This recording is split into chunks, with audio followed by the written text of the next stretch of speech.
Friends, welcome to our channel Chandra's kitchen. నేను ఈరోజు మీకు కోకోనట్ దోశ అండి, పచ్చి కొబ్బరి బొంబాయి రవ్వతో దోశ వేసి చూపిస్తాను.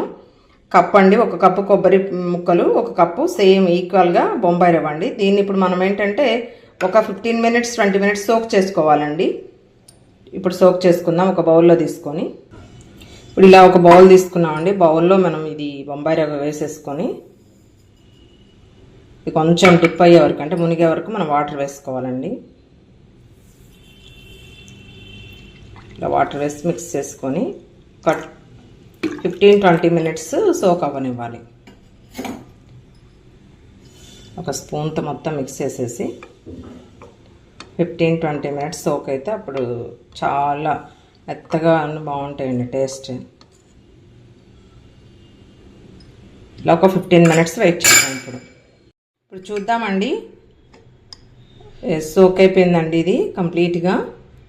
దీన్ని కోకోనట్ రెండు కలిపి మనం మిక్సీ జార్లో వేసుకొని గ్రైండ్ చేసుకుందాము.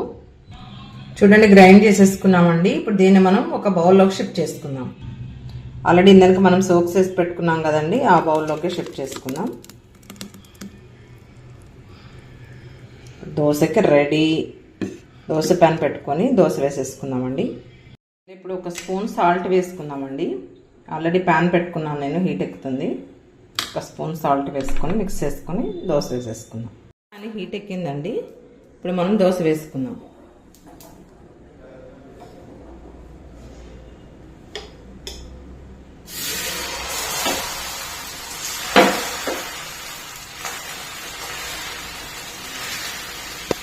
కొంచెం ఆయిల్ వేసుకుందాం. ఆయిల్ వేసేసుకున్నామండి. గోల్డెన్ బ్రౌన్ కలర్ వచ్చే వరకు వేయించుకుందాం. ఇప్పుడు వెరీ గుడ్ అండి, చాలా పల్చగా వస్తున్నాయండి. ఇవి చాలా టేస్ట్ కూడా ఉంటుందట. ఇది నాకు మా అమ్మగారు చెప్పారు. 2 days నుంచి ఆవిడ చెయ్యి అని అడుగుతున్నారు. ఈరోజు చేస్తున్నానండి. కొంచెం వేగిపోయిన తర్వాత అప్పుడు తిప్పి వేసుకుందాం. చూసారండి, కాలిపోతుంది దోశ, వేగుతుందండి. ఇది చాలా అంటే తక్కువ టైంలో చేసేసుకోవచ్చు అండి, ఇన్స్టెంట్గా. ఒక 15 minutesలో మనకి దోశ ప్యాటర్న్ రెడీ అయిపోతుంది. సో మనం హరీబరీగా ఉన్నప్పుడు కూడా చాలా టేస్టీ దోశలు తినొచ్చండి. చూడండి ఫ్రెండ్స్, ఇది వేగుతుంటే ఎంత మంచి స్మెల్ వస్తుందోనండి. కోకోనట్ చాలా మంచిది హెల్త్కి, హెయిర్ గ్రోత్కి కానీ, ఫేస్కి కానీ, స్కిన్ గ్లోనెస్కి కానీ చాలా మంచిదండి. ఇది అంటే పచ్చి కోకోనట్ కాబట్టి చాలా మంచిది. హెల్త్ బెనిఫిట్స్ చాలా ఉంటాయి. చాలా టేస్టీగా కూడా ఉంది. ఇది అసలు వేగుతుంటే ఎంత మంచి స్మెల్ వస్తుందంటే మీరు కూడా ట్రై చేయండి తప్పకుండా. ఒకసారి ట్రై చేస్తేనే కదా తెలుస్తుంది.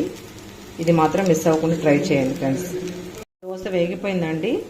మనం దీన్ని 1 side కాల్చుకుంటే సరిపోతుందండి. ఇప్పుడు మన ప్లేట్లోకి షిఫ్ట్ చేసుకుందాం. ఇది కోకోనట్ చట్నీతో చాలా టేస్ట్ ఉంటుందండి. దాంతో మనం ఇప్పుడు సర్వ్ చేద్దాం. చూడండి, ఇప్పుడు రెడీ అయిపోయిందండి. నేను చట్నీ కూడా కోకోనట్ చట్నీ తీసుకున్నాను. కోకోనట్ చట్నీలో only coconut, green chilli, jeera, salt అండి. చాలా టేస్ట్గా ఉంటుంది. మీరు కూడా ట్రై చేయండి. Thank you friends. Thank you for watching my channel. Please like, share, subscribe.